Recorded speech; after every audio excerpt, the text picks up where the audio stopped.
Deep in an ethereal headspace, Claire Cagano flexes her main character lineage while dumping on her younger brother Sid, whom she treats like a background NPC in school hallways beside random classmates, with total annoyance. Smash cut to a luxury restaurant where she stabs a juicy piece of roast beef and enters pure culinary euphoria, raving about the Mitsugoshi food. Sid plays the dutiful beta male brother in a tuxedo, prompting Claire to audit his bank account. When he lies about being homies with the CEO to flex his non-existent savings, he swallows his pride with a fake smile, remembering her annoying head pokes back home. Claire suddenly goes full doom and gloom about her tournament win, muttering about top-tier boss encounters and Shadow's unexpected spawn. Sid ad-libs an over-the-top reaction and fabricates a memory of her cool victory pose, instantly getting pinned to the floor at knife point because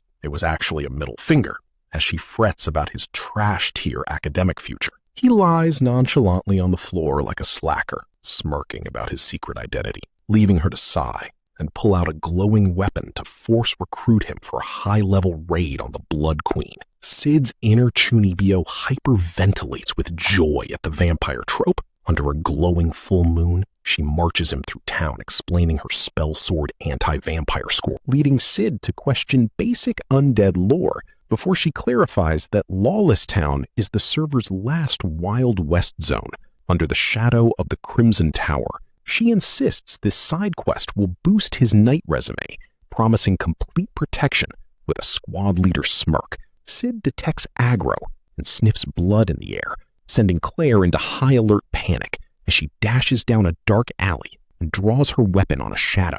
A blonde figure turns as a blood-soaked ghoul mob wobbles out and leaps. Claire shoves Sid back and executes a horizontal slash that paints the walls with gore, gasping in shock as the thrall's clothes shred from the DPS. Sid, committed to the ultimate NPC roleplay, drops a world-class, sweat-drenched scream while the pale creep recoils. Claire drops into a defensive stance, yelling at the shadows to step away from her brother, and while she frets over his safety, Sid stutters his line while mentally scoring his S-tier mob performance. They stand over the lootless corpse as Sid asks if it was alone, prompting Claire to explain ghoul lore while pitying the young victim. She laments human corruption and worries about turning into a monster herself, but when Sid tries a snappy mob insult, she violently pummels him into the pavement. Recovering her melancholy tone, she whispers rumors about Princess Rose's corruption and her own childhood curse, recalling black blemishes taking over her body and inspecting her hand nervously. Sid keeps a poker face, remembering he already cured that debuff years ago, and offers a calm reassurance while dripping blood. She instantly flips her mood with a bright grin, leaving Sid staring in dazed disbelief. Calling for night backup, they walk out as Sid looks at the sky and notes the ominous red moon. Meanwhile, high up on an opulent palace balcony at night, Sid's hyper-loyal Lieutenant Beta stands at attention in full gear, notebook in hand, to deliver her status report on their global faction expansion. While she rambles on about new member training, Sid stands dramatically with his back turned, sipping wine like a final boss. Instead of listening to world lore, his galaxy brain internal monologue is completely fixated on his impending poverty and how he's going to fund his Chunibyo lifestyle. He realizes that tagging along to the Lawless Town isn't a chore, it's a gold mine. Popping a villainous smirk at the thought of grinding bandit camps for easy loot. Sensing his sudden shift in vibe, Beta asks if everything is okay, to which Sid turns on the maximum edgelord filter, announcing that a storm of blood is coming. Before taking a slow sip, Beta looks utterly lost, so Sid hitches up the dramatic flair and commands her to gaze upon the moon. Beta looks up, noticing the lunar tint is slightly off as the wind blows, when suddenly, her brain rewires this mundane line into absolute gospel. Gasping if this is the apocalyptic red moon of ancient lore, she immediately loses her mind, apologizing for her incompetence and begging to send the entire Shadow Garden Guild as backup. Sid waves her off with total indifference, stating he'll solo the event himself. When Beta stammers that invading the Crimson Tower without a full raid party is suicidal, Sid hits her with an icy main character glare that radiates pure intimidation, asking if she dares defy him. Beta practically vibrates in terror, backing down instantly and apologizing. Sid casually lowers his glass, which glints in the moonlight, chuckling that a slightly red moon isn't a big deal anyway. He holds his glass out over the balcony against the blood-red sky, dropping a cringe poetry line asking if the crimson night isn't beautiful. Beta's eyes turn into literal star emojis as she starts furiously scribbling down his every word, convinced he's an all-knowing god who casually bends ancient prophecies to his whim.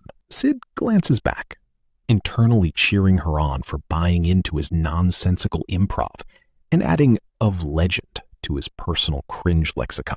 Right in the filthy, dilapidated gut of Lawless Town, a four-man party led by discount glasses hero Goldo treks through the slums, while Meat Shield Quentin complains about the toxic environmental biohazards. And Goldo warns everyone to stay on high alert. The massive Crimson Tower looms directly ahead as wind whistles through the spire, prompting Goldo to name-drop the vampire boss lair.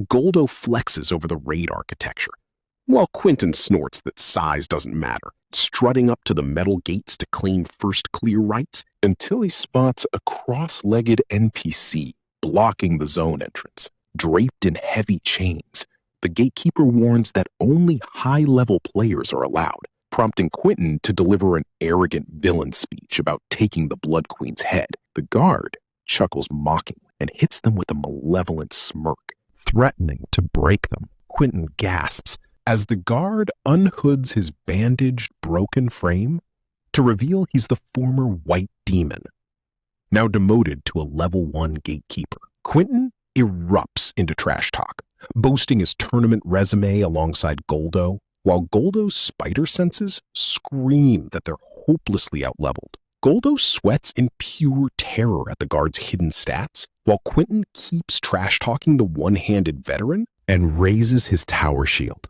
Boom! An invisible frame 1 attack slaps Quentin across the jaw, leaving Goldo screaming his name as the tank hits the dirt. The guard reassures him the meat shield isn't dead, sending Goldo into a rage as he recognizes the legend and debates fleeing before choosing friendship. Triggering a lightning-fast tavern flashback of their shared defeats, Goldo screams in vengeance and channels his ultimate ability, the Golden Dragon Sword. With Quentin's voice echoing in his head praising his untapped potential, Goldo rushes the guard as golden energy blazes. The guard smirks without flinching, and as Quentin's inner memory begs him to stand his ground, Goldo leaps into a desperate high-velocity dive strike. The guard ignores the incoming attack, letting Goldo fly right past him into the alley as he mutters about being a lazy dog and smirks sinisterly. Suddenly, local mob trash step out of the shadows with clubs and pitchforks, leaving Goldo to crash land with a pathetic squeak directly into an ambush. Goldo realizes the brutal reality of the PvP zone as the narrator confirms Lawless Town is the ultimate trash heap of the world.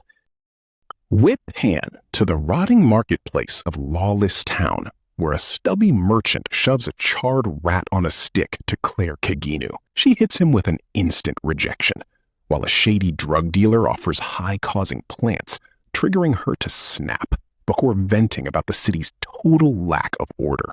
Peering down the rotting skyline toward 3 monolithic towers, Sid casually confirms these color-coded structures are enemy territory, prompting Claire to declare the Crimson Tower their raid target. She demands a strategy meeting first, but as she mentions spell sword intel, Sid grabs her and speed runs them deeper into the slums. Claire drags him along like a lost pet while Sid complains, though she refuses to let go in case bad guys kidnap her frail brother.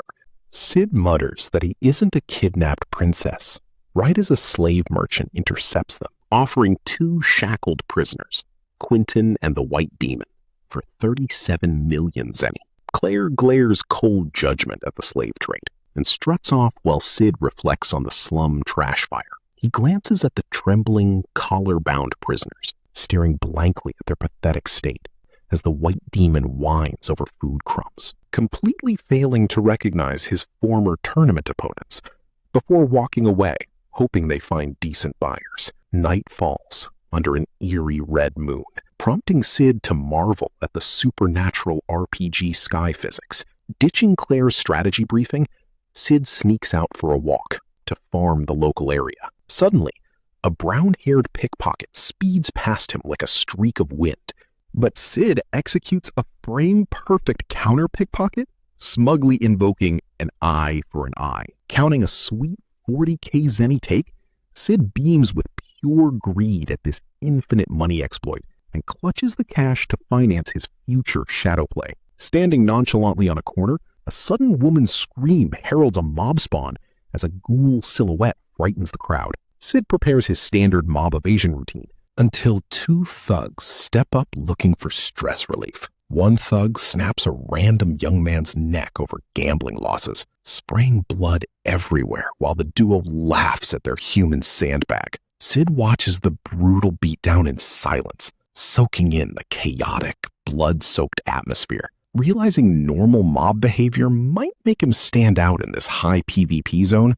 he strikes an edgy hand-on-forehead pose to play the mysterious background boy who chuckles at violence. The thugs finally leave the victim to go grab booze, but the corpse snaps its eyes open with feral aggression and bites a thug's neck in a shower of gore. The thug screams as the ghoul gets hit by an invisible force before getting sliced through the torso, leaving the thug wailing before getting cut down himself. Sid maintains his cool pose against the wall as the ghoul turns toward him and lunges with killer intent. Sid gives a condescending yuck as an invisible strike guts the monster midair. Vampire Hunter Mary steps out, commanding him to run, hitting a combat stance under the red sky while warning that the Red Moon rampage has begun. Covering his eye like an edgelord, Sid asks for her ID, and she introduces herself as the oldest vampire hunter hunting the Blood Queen.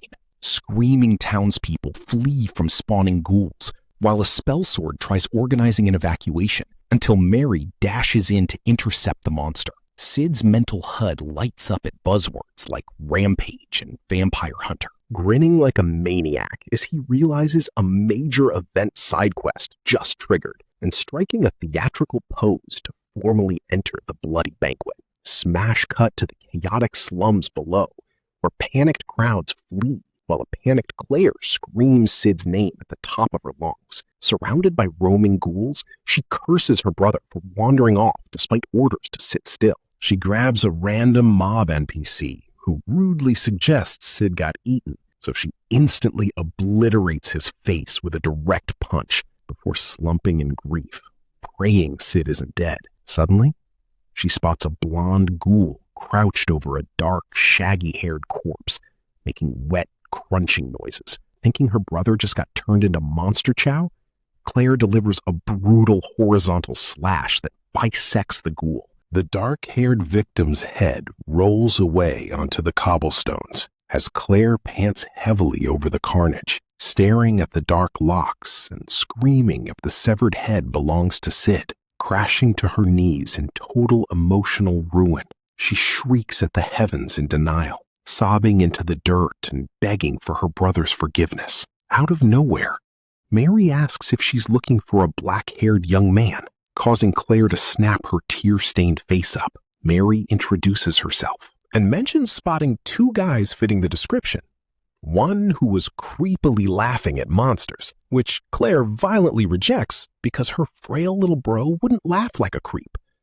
And a generic, plain spell sword kidnapped by the Blood Queen's goons. Claire gasps as the generic description hits 100% accuracy, shouting that it's definitely Sid. Mary apologizes for failing to save him, but Claire ignores the apology, snarling through her teeth to demand Sid's location. Mary reveals he's being taken to the Crimson Tower as a blood sacrifice and offers an alliance, which Claire accepts with cold resolve. wiping her tears and swearing to save Sid. The pair duck into a ruined building for shelter, setting down a lantern as Mary confirms Claire's identity and shared goal. Claire asks what's going on, prompting Mary to drop essential lore. Mary asks how much Claire knows about vampires, and Claire notes they've been extinct for 1,000 years. Gripping her sword, Mary dives into ancient history. Vampires once ruled humanity like livestock, until humans figured out their weaknesses, flipping the script and making humans the hunters. Destroying their heart kills them instantly. Lack of blood drains their super stats, and sunlight turns them to instant ash. But just as vampires became myth, a massive catastrophe occurred. The Red Moon wiped out 3 entire kingdoms overnight, courtesy of the Blood Queen, Elizabeth. Claire gasps at the mention of the Red Moon, frantically pointing at the sky outside and asking if this nightmare is repeating itself. Mary confirms the ghoul rampage is just the opening act. Focusing on the Red Moon will grant vampires 3 days of continuous daylight-free stat buffs. Cut to Sid standing in the ruins, looking utterly bored and oblivious to his sacrificial plotline. While back in the hideout, Claire clenches her fist, refusing to let the disaster happen. Mary reveals a secret infiltration tunnel directly to the tower, noting their goals align: kill Elizabeth and rescue Sid. Mary extends a formal party invite, and Claire locks in instantly, sprinting out into the night while screaming for Sid to hold on. Meanwhile, deep in the narrow alleys of the Red Light District, the Red Moon's creepy influence has turned the pleasure quarter into an eerie, deserted nightmare. Suddenly, a dark-coated bodyguard gets absolutely blasted back in a spray of blood from a massive ghoul strike. A local working girl named Marie crouches in pure horror, listening to the stomach-churning crunch of ghouls eating nearby. Her cat-eared friend screams from down the alley to snap out of it because all the brothel's security guards just got wiped out. Marie is too paralyzed with fear to move, trembling alongside another blonde girl. And just as a ghoul looms over them, a flash of steel decapitates the monster in a massive fountain of blood, making Marie shriek. She opens her eyes, utterly bewildered, looking up at a mysterious figure with a ridiculously dramatic black trench coat fluttering in the wind. Standing on the stairs with his sword planted like an absolute boss, Sid introduces himself with his peak Chunibyo speech. "My name is Shadow, one who lurks in the shadows and hunts the shadows." He keeps his hood low, looking incredibly edgy, and tells them to run because the rampage has begun. Marie grabs his cloak, completely confused by his cryptic roleplay. But before she can ask questions, Sid uses his high-speed movement to vanish with a clean whoosh, leaving Marie staring at the fallen victims in distress. Her cat-eared friend rushes over to check on her, prompting Marie to ask about this mysterious shadow. The cat-eared friend stands over her with a serious expression, asking if she knows him. She explains his terrible reputation, recounting how customers say Shadow is the boss of a gang of villains who attacked the academy, destroyed the sanctuary, and have been doing whatever they damn well please. She points out that Shadow's arrival is probably the entire reason the town is currently glitching out, and lets out an exasperated sigh at the absolute mess of their workspace. Another blonde girl stares at a dead bodyguard in terror as the alleyway is revealed as a graveyard of blood-soaked bodies. But Marie is convinced Shadow is actually a hero, defending the weak, which makes sense since every single ghoul in the immediate area was instantly turned into cold meat. Meanwhile, up in the ominous ritual chamber of the Crimson Tower, the vibe is pure Gothic architecture, with a black and white checkered floor and a giant white circle around a central coffin. Lord Crimson and his formal-suited butler confirm that the human offerings are locked and loaded. Crimson looks out the window, noting the Red Moon isn't at peak saturation yet, but gloats that once it is, their beloved Elizabeth will revive. They discuss their campaign progress, and the butler warns that 3 specific high-level players are offering unexpected localized resistance. He He pulls up a hologram of the White Tower's elegant boss, Yukime, and the Black Tower's beefy armored ruler, Juggernaut. Crimson shrugs them off, confident that none of these scrubs can stop the Blood Queen's revival or their impending world domination. But the butler shows one final profile, a mysterious hooded figure who has been completely wiping their vanguard units. Crimson asks who this third mysterious challenger is, and the butler warns that this rogue player, known only as Shadow, might actually be the biggest threat to their entire operation. Back in reality, Crimson's face twists into a furious scowl as he spits Shadow's name, swearing that nobody is going to ruin his perfect raid plan. Inside the delusional theater of Sid Kagano's mind, the ultimate Chunibyo is busy min-maxing his budget, calculating that physical stats are useless without a massive bank account to fund his theatrical debut. He visualizes a gothic throne room stacked with treasure chests because his sister basically told him to go big or go home, plotting a 300-year speed run of keeping his Shadow Lord status active way into his retirement. This obsessive greed stems from his early game poverty, remembering when he literally scraped up pocket change on his knees and relied on the local megacorp, Mitsugoshi, just to survive. Now, he's fantasizing about the ultimate premium meal of pancakes and expensive red wine, fully convinced that self-earned cash makes the loot taste way better. Smash cut to the grimy streets of Lawless Town, where our boy is harvesting gold coins off mob drops, realizing that farming ghouls is the absolute easiest gold generation exploit in the game. Grinning like a lunatic under a rain of currency, he declares this Crimson Tower event his personal bonus stage. Meanwhile, the local Spellsword Union is experiencing a total party wipe on the blood-soaked cobbles below, screaming as their frontliners get absolutely shredded. Meat Shield Grain is panicking because the trash mobs keep pushing them back from the Blood Queen boss room, while a dark-haired warrior lady tells him to stop crying and stop ruining their raid party's morale. The DPS squad is already falling apart, with an angry Spellsword yelling that he knew this quest was a bad idea from the character select screen, especially since the Crimson Tower's old rule warns low-level players to never aggro this place. Rage quitting the guild mid-fight, the angry Spellsword runs away despite Grain's desperate pleas. Boom! Suddenly, the guild leader gets completely insta-killed in a spray of gore, leaving the dark-haired warrior screaming. The rest of the mob loses their minds, shrieking that they're totally doomed. The warrior lady tries to call a retreat, but she's cornered by a massive horde of ghouls and prepares to accept her inevitable game over. Whip pan to a sudden burst of lightning-fast shadow magic as our disguised protagonist drops a Chunibyo voice line, unleashing a massive jet-black whirlwind AoE attack that sends the entire mob flying. The blast knocks a couple of bystanders back like ragdolls, leaving Shadow standing in the dust looking ridiculously edgy. The warrior lady is left completely stunned, desperately reaching out to ask the identity of this mysterious high-level player, while offering her guild's full cooperation. Shadow doesn't even look back, dropping a cold, "Not interested. I'm finishing this speedrun solo" line before walking away.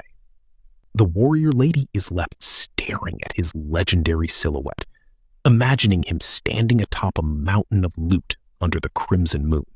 Right on cue, a meathead named Glenn lunges into the fray with a heavy horizontal slash, moving over to the chaotic alleyways of Lawless Town. A major turf war is peaking as a local muscle-brained brute named Glenn lunges with a horizontal slash. He leaps through the air to execute a lethal jump attack on a smug, fox-eared lady. Glenn is screaming some unhinged threat about how he only came to hunt basic vampire bats, but the Vixen fighter just smirks at his absolute lack of manners. But Glenn doesn't care about etiquette and brings his giant sword down to finish her off. Suddenly, a massive flash of light blinds the alley. To Glenn's absolute horror, our hooded main character casually spawns in and catches the giant greatsword with a single bare hand. The brute's jaw hits the floor as he yells about the sheer impossibility of the parry. The fox-eared lady immediately narrows her eyes, demanding to know what kind of powerhouse just crashed their fight. Sid, loving every second of this peak Chunibyo moment, declares himself as Shadow, the ultimate hunter of the dark. He glares at them, basically telling these local NPCs to get out of his way, because his real business is inside the tower. The two local crime lords share a look of pure confusion, but Glenn's single brain cell finally sparks as he realizes this is the legendary leader of Shadow Garden. The fox-eared lady immediately changes her tune, dropping a gentle smile.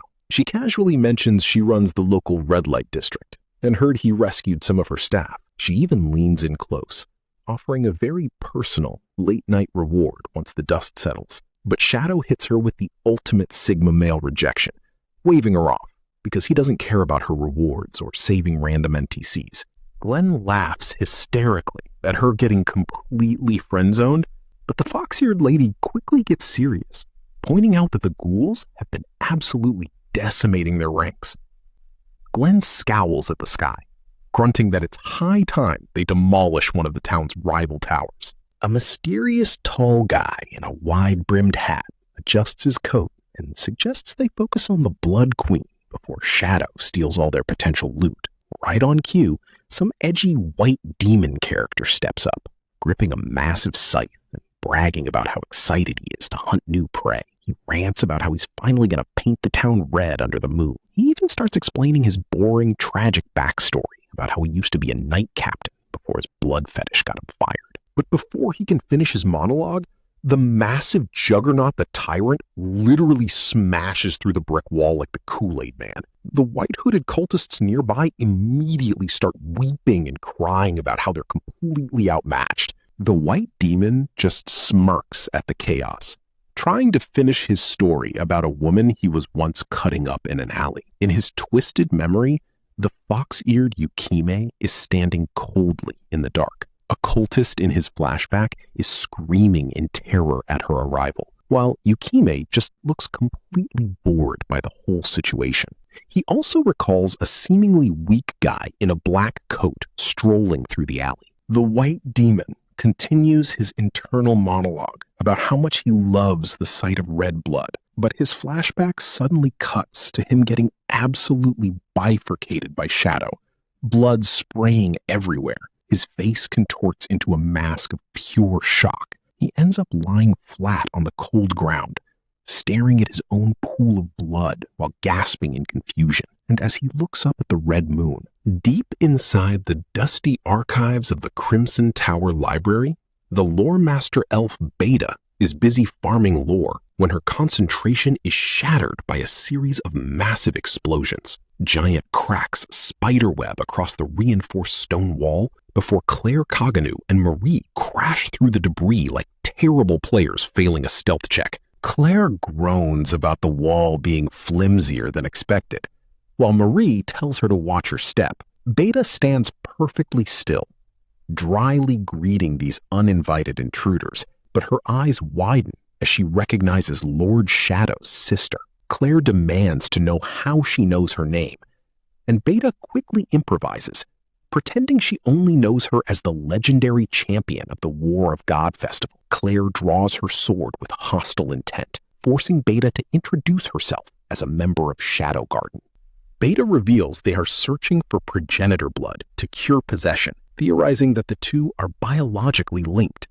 Marie flies into a rage, calling it blasphemy, but Beta throws out a massive drive-by deconstruction, exposing Marie's secret identity as the oldest vampire hunter. Marie gasps in shock, and Beta asks if she's still searching for her lost homeland. Claire instantly pivots, asking Marie what she knows about curing possession and pleading for a way to save herself. Marie goes dead silent, and Beta mischievously tells Claire not to worry about it. But when Beta asks why they're here, Claire hysterically cries out that her brother Sid has been captured and is about to be sacrificed by the Blood Queen. Cue a quick mental shot of Sid looking totally clueless, But Beta instantly has a massive tactical panic attack, her hands shaking in sheer horror. Under the mask, she screams in absolute disbelief, completely losing her cool over her beloved Lord Shadow being in danger. She tries to lunge forward in a panic, forcing Marie to hold her back and order her to stay on mission. Deciding they need to speedrun the rescue, Marie drags Claire out of the room. Inside the library, the masked blonde ponytail girl nods in agreement, while the chin-length-haired operative scolds the trembling Beta for her massive slip-up. The ponytail girl warns that they must stay in line and trust that Lord Shadow has everything calculated. Looking up at the massive spiral staircase leading to the boss room, higher up in the tower, Claire is already locked in combat, smashing her blade into a headless vampire in a suit. She panics when the headless mob keeps attacking, but Marie yells for her to pierce its heart. Claire drives her sword home, turning the elite trash mob to ash. Marie analyzes the increasing difficulty of the upper floors, and Claire praises her combat skills, suspecting Marie knows way too much about vampire lore. Marie plays it off as a basic hunter trait, but Claire presses her, pointing out her obvious sympathy for the monsters. Claire demands to know if she's hiding a major plot point as she calls out to Mary and asks what secret she is harboring. Marie deflects, counter-questioning why Claire is asking about possession and why she's so obsessed with the cure, before coldly stating that no cure exists anyway. Claire flinches in guilt, and Marie suggests they both stop prying. Suddenly, Marie hears fighting ahead, and they peek around the door to see the giant meathead Glenn throttling a red-haired vampire boss. Glenn demands to know where Crimson is, scowling with his facial scar prominent. But the vampire defiantly refuses to talk and dissolves into fog. Glenn drops into a defensive stance, cursing the slippery boss mechanic. Claire and Marie sprint away to avoid aggroing him, but they run straight into Juggernaut the Tyrant, who is standing over another dead elite, grinning about his high predator instincts. Huddled behind a wall, Claire and Marie panic as Marie identifies him as the terrifying Lawless Town ruler, warning Claire that he just easily soloed the third strongest vampire boss. Claire is shocked, but her cover is instantly blown as Juggernaut smashes the wall to pieces, looming over them like a max-level raid boss, ready to claim his new prey. Deep inside the glittering Crimson Tower treasury, our Chunibyo protagonist Shadow is busy min-maxing his greed with absolute concentration as he surveys a ridiculous expanse of gold mountains and sparkling artifacts. Framed dramatically against this absurd RPG loot pile, Sid strikes a triumphant pose atop the tallest coin mountain and screams, "Let's go, whoa, whoa, whoa!" laughing maniacally as literal gold rains around him. But his gamer brain hits a major inventory limit snag. He can't carry this entire haul, and he desperately wants to execute a perfectly timed, dramatic boss battle entrance against the Blood Queen. He can already picture the ultimate cutscene. Him locked in a high DPS clash right as the main party arrives, leaving a white-haired beast girl and a random armored grunt frozen in absolute shock. So he decides to speedrun the boss first and loop back for the loot, imagining himself dashing forward at blinding speeds just to live out his ultimate "what a crazy battle" fantasy. Meanwhile, a violent windstorm of debris blasts through the stone corridors, leaving a battered Marie checking on Claire, who is super annoyed that this clunky mini-boss Glenn initiated combat without letting him skip the dialogue tree. The scythe-wielding meathead grins like a typical lawless city psycho, launching a heavy swing that forces Claire to dodge roll before effortlessly parrying her retaliatory slash in a shower of sparks. Sneering at her basic swordplay, Glenn catches Claire completely off guard, landing a brutal, full-force punch straight to her face that snaps her head back and sends blood flying. He stands over her, trash-talking her weak build, but stops when he hears blood dripping onto the stone. Claire slowly picks herself up, wiping the fresh cut on her lip with zero fear. bragging that she's totally used to fighting because of her annoying, light-fingered brother. She calls Glenn a brainless brute with absolutely no skill, prompting him to laugh and admit he never trained in martial arts, which instantly triggers Claire to lunge forward at max speed. Glenn swings his massive scythe like a literal hurricane, and though Claire barely sways back, a sudden debuff of dizziness from that earlier punch completely throws off her balance. Left totally defenseless, she gets her cheek slashed open, staring in wide-eyed horror as she faces a game over. Out of nowhere, Marie rushes into the fray, swinging her blade with wild force and driving it into Claire's chest in a violent burst of blood, leaving Claire gasping in absolute agony and confusion. Marie stands there trembling with guilt, while Claire gasps, "Why would you do this?" before the weakened vampire girl slumps to the floor, leaving Glenn to gloat about baiting her aggro. He raises his giant blade to execute both of them, but Claire desperately shields her friend, right as Marie desperately begs to suck her blood, instantly tackling Claire and biting her neck. Claire is utterly bewildered, but after a second, Marie stands back up with a massive stat buff, wiping the blood from her mouth and exposing her sharp vampire fangs. Glenn is highly amused by this mid-fight phase change, laughing as he charges in, only for our cloaked edgelord Shadow to materialize out of thin air, parrying the strike in a shockwave of shattered stone.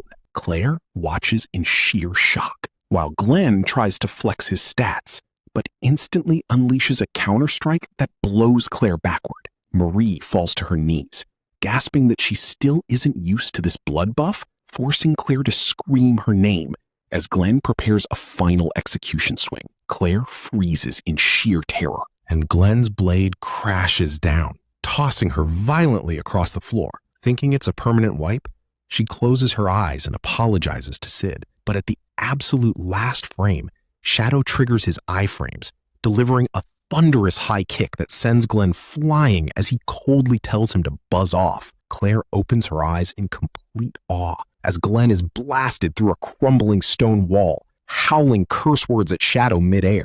Claire picks herself up, staring at her mysterious savior's back, but the ultimate role player just drops some cryptic dialogue about the time of awakening being nigh before his black cloak flutters and he instantly vanishes. Marie wonders if they were just saved, while Claire stares at the empty space, feeling a strange familiarity in that dramatic back. But she instantly snaps out of it, rushing over to check if her vampire companion is okay. Hiding around the corner, Shadow secretly listened before slipping away as Marie insisted, "We have to hurry ahead.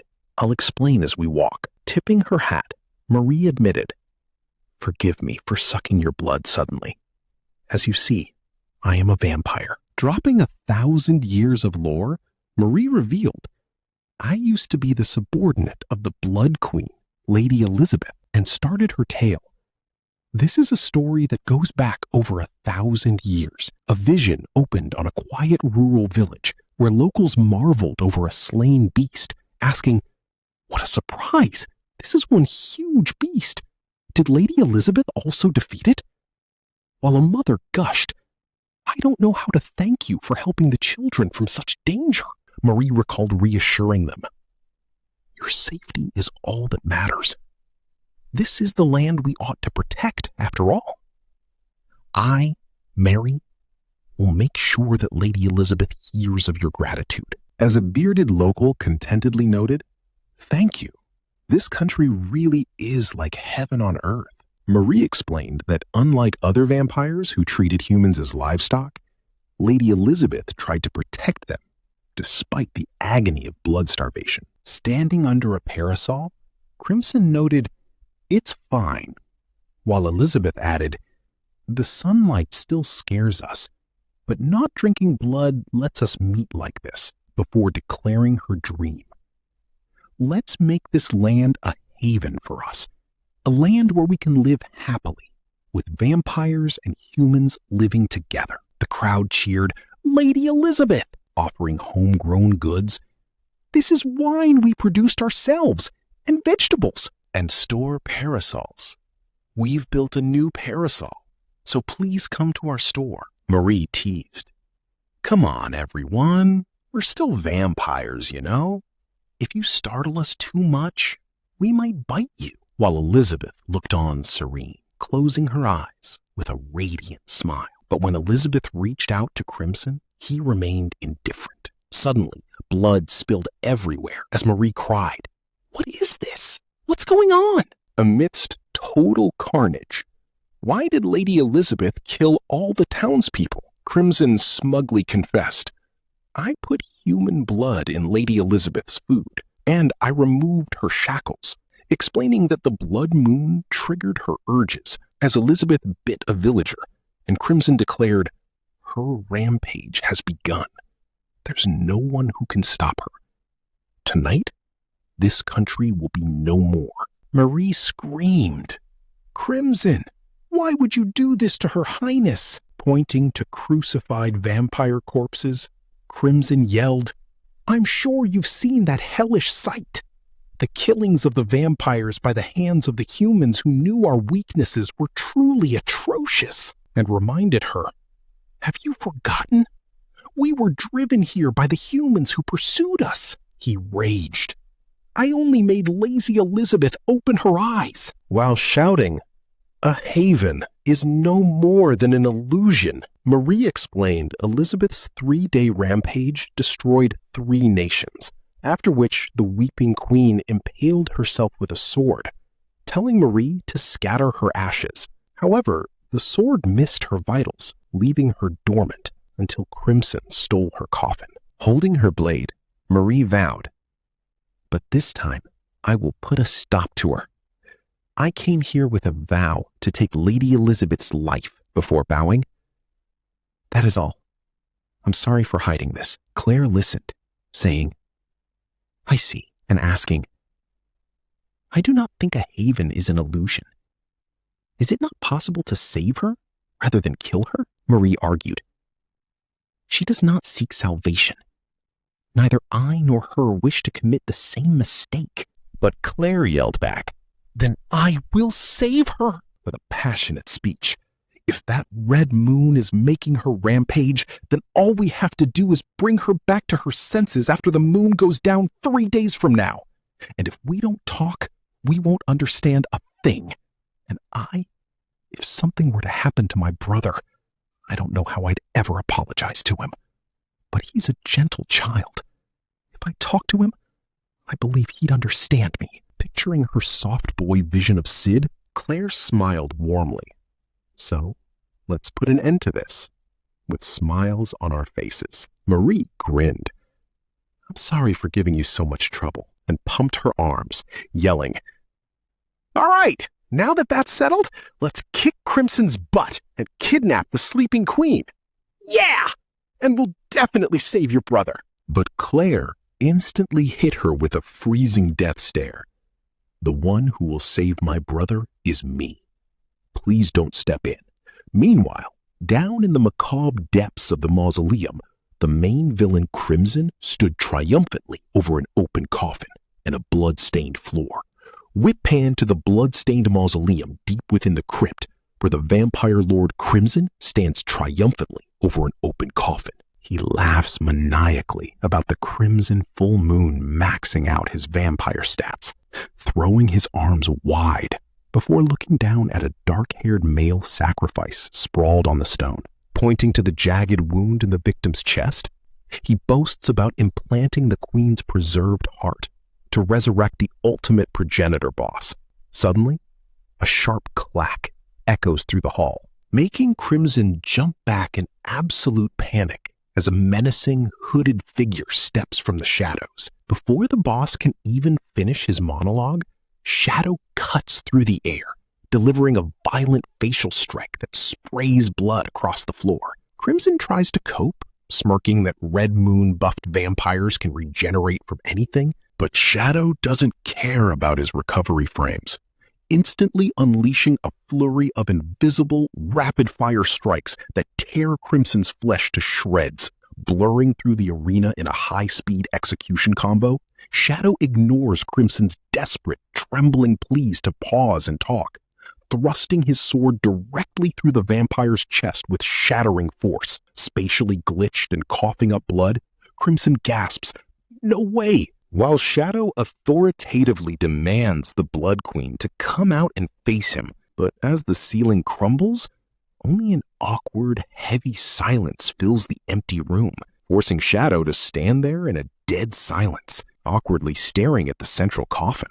Finally, he slides open the heavy stone lid with a rough grind, asking if she's inside, only to drop his edgelord persona in absolute shock upon finding it completely empty. Sid's inner gamer instantly panics, realizing his serious dash to the boss room was completely wasted.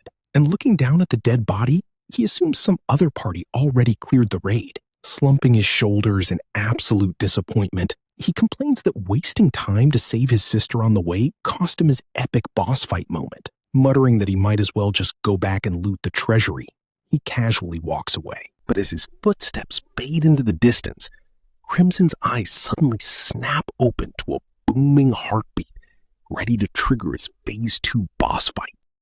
Inside the blood-soaked corridor of the vampire stronghold, Marie leads the way across the cold stone brick floor before stopping at a pair of massive wooden doors with a heavy expression. She warns that Crimson is hyper-lethal, and they must open the boss room carefully. But reckless DPS main Claire kicks the doors open with a violent crash while throwing up her middle fingers, screaming for Sid and telling all vampires to die. Marie rushes in behind her in shock at the complete lack of stealth, only for Claire to freeze when she sees an empty sanctum containing a single, motionless body. Instant emotional damage hits as Claire slumps to the floor, leaving Marie to guiltily whisper, "I'm sorry," and declare they missed the raid timer.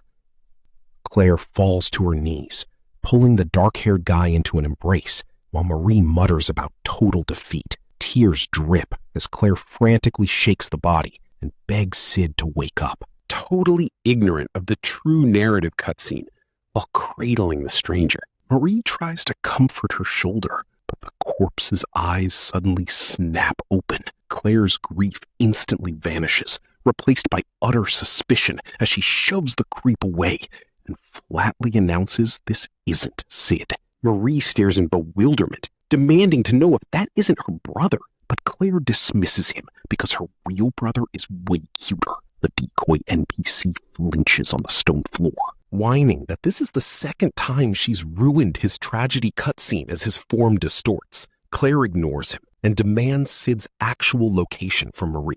Marie's eyes dilate in terror as dark power erupts from the mob and screams a warning. Before Claire can dodge, the puppet thrusts his arm out, impaling her chest with a jagged blood spike and spattering blood all over her uniform. Claire gasps in agony, her vision going wide and unfocused as she crashes to the floor with a heavy thud. Marie rages and grips her weapon, but dark tendrils consume the decoy as she realizes it was a targeted bait-and-switch trap. A massive shockwave blast throws Marie across the room, choking out a tragic confession of failure. In the energy vortex, Blood Queen Elizabeth ascends into the air, floating serenely with her eyes closed. Claire looks up, paralyzed by the resurrection cutscene, right as Elizabeth dives down with predatory speed. The queen lunges and sinks her fangs deep into Claire's neck, drinking greedily as blood spatters and leaving Claire limp in her arms. Marie shrieks in total desperation, but the Blood Queen only glances down with icy, unmerciful eyes. Suddenly, the ceiling shatters as Shadow Garden's elite SWAT squad crashes into the stronghold sanctum. Epsilon lands at the head of the group, unsheathes her blade, and immediately shouts, "Number 664, before ordering the other elf, "Number 665, recover Claire!" Number 664 moves like a blur to scoop up Claire's limp body, checking for a pulse and sighing in relief. She's still breathing, albeit barely. The three squad members line up in dramatic battle poses, with number 664 declaring, "Leave the Blood Queen to us, Shadow Garden." Behind her cool demeanor, Epsilon is secretly suffering an intense mental panic about failing her supreme boss, visualizing Lord Shadow's epic hooded profile to fuel her resolve. An operative leaps forward to clash swords with the Queen's magical blasts, screaming, "I cannot betray his trust," as metal echoes against dark power.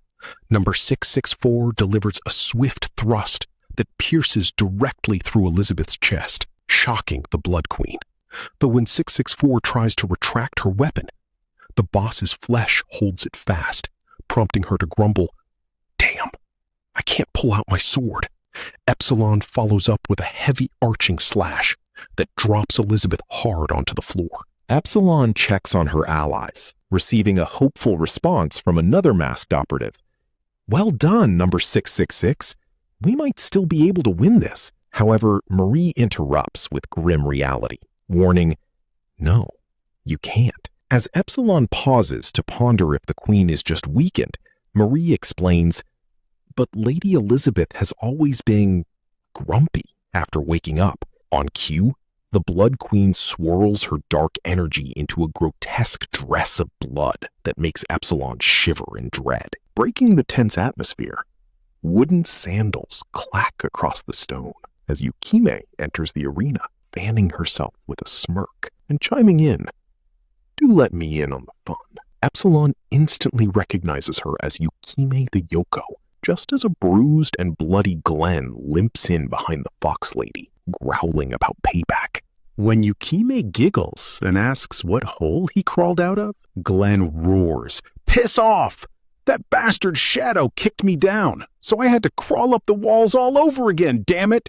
Feeling the Blood Queen's terrifying presence spike, Epsilon senses the insane danger level, but looking at this wild alliance of side characters gives her a sudden spark of hope. Glenn yells, "We ain't here for a staring contest," as he rushes in, screaming, "I'm gonna end this baby," while swinging his massive blade. But his attack passes harmlessly through Elizabeth as she dissolves into mist, leaving him shouting in total confusion. She turned into fog. Yukime remains unbothered, calmly suggesting they blow the cloud away. But a sudden blast of wind sends a Shadow Garden member flying. Refusing to back down, Epsilon leaps in with an X-slash, barking to her squad, "Quit standing around. If we keep slashing away, we should have a chance." Far away from the chaotic raid on the stronghold's top floor, Claire Cogano's consciousness drifts into a sterile white mindscape, where she lies unconscious on an invisible floor, with a smudge of grime on her face. Within this infinite white expanse, an ethereal voice echoes through the silence, asking, "Can you hear me? Do you hear my voice?" Claire suddenly finds herself standing upright, snapping her eyes open in complete confusion as she asks, "Huh? Where am I?" A sharp stinging on her cheek makes her touch a dark mark, panicking. "Ow! This blemish? It's possession?" The ultimate goth mommy Aurora appears nearby with a calm demeanor, explaining that it isn't possession and that he cured her of that disease long ago, dropping the subtle hint that he is someone very close to Claire. Tensing up with anxiety, Claire stammers, "Who are you? What's happening to me right now?" Aurora tells her to stay calm and that she is here to help, warning that two conflicting bloodlines are flowing through Claire's body and will rot her away if uncontrolled. Right on cue, a glowing magical seal flares on Claire's right hand. As Claire gasps, "That mark!" Aurora explains it will teach her how to control the magic. Noting that their time in this mental space is running short as the blemish fades, Aurora gives a confident smile and announces, "I'll be borrowing your body for just a bit. I won't be able to exert my full strength, but I should be of some help." Shocked by the invasion of personal space, Claire leans back and stammers, "Wait, who are you? Why did you save me?" Aurora drops a mysterious grin, starting to reveal her identity. "My name is Aurora. I'm here for you because," triggering a massive realization in Claire, "your shadows." The white void shatters back to the inner sanctum, where Marie leans over her crying. "Claire, you finally opened your eyes." As the mental light breaks like glass, Marie shouts her name in desperate relief, while Claire slowly stands up with an unnatural, fluid grace. A chill runs down Marie's spine as she takes a hesitant step forward, stuttering. "Hey, Claire? The color of your eyes." Catching a glance at her piercing profile, Marie gasps. "Became violet." A sudden surge of magical wind whips around Claire as the Witch of Calamity takes complete control, drawing her blade with a confident smirk and purring, "All right then, let's see how much we're able to endure." Smash cut to the grand inner sanctum, where panic hits absolute peak aggro as Marie freezes in total dread over Claire's glowing eyes. The possessed edgelord smirks right through the carnage, forcing Epsilon into an instant panic block just as Blood Queen Elizabeth charges an AoE rain of blood arrows and lunges with violent speed. Possessed Claire casually drops a counter barrier, declaring the blood originates from her own stats, before detonating it into a razor-sharp zwish that showers the entire hall in crimson. Claire poses like a high-tier raid boss while the squad watches, prompting Epsilon to gasp at the defensive fog, while Marie senses the real danger. Droplets hit the stone as Marie calculates the spell hijack, which immediately manifests jagged blood spikes that impale Elizabeth directly. Spitting damage from her cheek, the queen gets blitzed by Claire's relentless melee strike. Claire stays deadpan, mocking Elizabeth's failed long-range strat before swinging her staff to create a room-shaking gust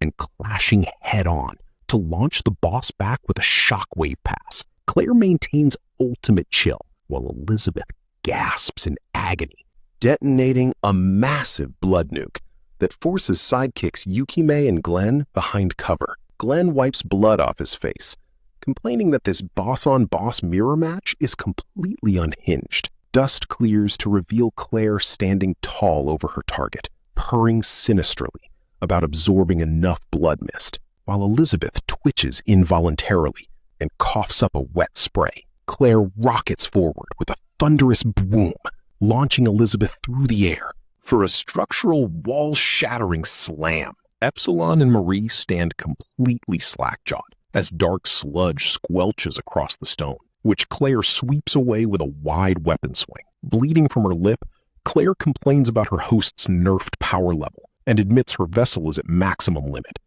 triggering Marie's immediate medical freakout. Epsilon suddenly spots Phase 2 charging up as the floor sludge hums and Elizabeth floats back up as a dark energy entity. Glenn yells in disbelief at the boss's second health bar while Yukime shakes in terror. Marie charges in to draw aggro and screams for the team to evacuate, but Claire shuts her down with a smug smirk about fulfilling her precise role. Whispering that he has arrived, the Shadow Garden squad stares nervously at the pitch-black corridor where a twisted, dark limb reaches out from the void, revealing the ultimate dramatic menace himself. Stepping forward, "My name is Shadow," he declares, posing like a total chunibyo, before adding, "I lurk in the shadows and hunt the shadows." Glenn shouts in pure disbelief, "It's that wacko!" while Yukime gasps, "It's that gentleman!" and Marie stutters, "It's you?" Epsilon, meanwhile, has a full fangirl breakdown, weeping tears of pure joy while shouting, "Lord Shadow! You came for us, Lord Shadow? Oh, you look so gallant!" While Yukime screams a quick warning, "Be careful, Mr. Shadow!" Elizabeth fires an ungodly boss beam, with the narrator hyping up. The Blood Queen is unlike anything you've seen, but Sid doesn't care. He parries the ultimate blast head on, leaving Yukime gasping. He parried all of it, and Glenn screaming. He's matching that monster's prowess. Energy swirls around him as Sid swings his weapon in an arc toward Elizabeth, who tries to block right before getting launched backward by a thunderous strike. Epsilon asks, "Did he finish her off?" But Marie warns, No, stay on your toes. The crimson pool beneath them swirls violently. As the narrator explains, the reason Lady Elizabeth was called the strongest being ever is that she could create powerful clones out of her blood. Sid moves like an absolute god, effortlessly dodging the clone ambush, shattering their defenses, and smashing them into stone walls. Yukime is completely entranced, gasping, "She can't get a single hit in. His form is a sight to behold." But Epsilon notices something subtle, thinking, no, something is off. When she notices Sid take magical explosions head on, wondering, why isn't Lord Shadow attacking back? Usually he'd have retaliated by now. What's his reason for just standing in one place and taking those blows head on? Spotting him standing with wide arms like a tanking raid leader, she realizes it's like he's trying to cut her off from something, like he's protecting something. Her eyes dilate as she gasps. Protecting? Looking back at the injured members of Shadow Garden and his sister, someone realizes, I see. Behind him are the injured members of Shadow Garden and his sister. Epsilon takes a sharp breath as it clicks. And I'm also behind him. Her brain rewires his completely accidental positioning into profound heroism, thinking, he is, as tears stream down her face while crying, protecting us. Right on cue, Elizabeth lets fly a colossal wind blast that catches Sid mid-contemplation, blasting him through the air as he grits his teeth and gets smashed clean through a stone wall into debris. Epsilon gasps, no, in sheer horror, before screaming his name into the dust. Lord Shadow! Whip pan to the cloud of stone dust suffocating the collapsed hall, where Epsilon's screech triggers Beta's instant childhood flashback of walking forest dirt roads with Alpha. Cast out for the curse, Beta was just a passive follower who froze after slaying civilian bandits, blood splattering her cheek. I never managed to get used to killing, she recalls, remembering retching on the road. While apologizing to a confused Alpha, Alpha pitied her, while Beta stared at vacant dead eyes, cursed by nightly ghosts that ruined her sleep. Enter Sid, chilling on a rocky ledge and offering to impart wisdom upon her dark soul. He sat on a chest in their room, telling bedtime stories like Cinderella and glopped away. The glass slippers cured her trauma, driving her to chronicle his daily life. She logged his morning tea and window poses where he complained about the dazzle of the sun. His unwavering confidence lit her path, inspiring her to grip her spear under the moon and walk the path of evil for his happiness. Snap back to reality, where Alpha cries over the rubble, apologizing for dragging Lord Shadow down while kneeling in grief. Suddenly, Sid flips a single coin onto the stone with a casual, all right. Dropping into a low stance, he flares a massive magic vortex and announces he's getting serious, shocking Marie while Beta stands frozen. Marie shouts, Shadow! While Beta screams his name across the tentacle-covered hall. Footsteps echo as the hooded edgelord steps out, pinning Top Hat Man with energy spikes before landing in a shockwave crouch. He rises inside a brilliant white aura, casually strutting toward the boss, while a side NPC calls him a bozo. Beta praises his zero-waste movement tech, while Elizabeth realizes his presence is out of this world. Facing off in the ruined hall, Elizabeth raises her hand melancholically with a peaceful, resigned smile. Shadow glares from under his hood and acknowledges her death wish. He swings his massive blade downward, horrifying Marie, who recalls a dream of building a human-vampire paradise together. Screaming for him to stop, Marie gets thrown into the rubble while begging to start over. Boom! Sid unleashes his ultimate technique, roaring, I am recovering atomic, in a massive white nuke that blasts him backward. Elizabeth accepts her destruction with glistening eyes as the colossal beam shatters the leaning tower above the city. The video ends here, but the story isn't over yet.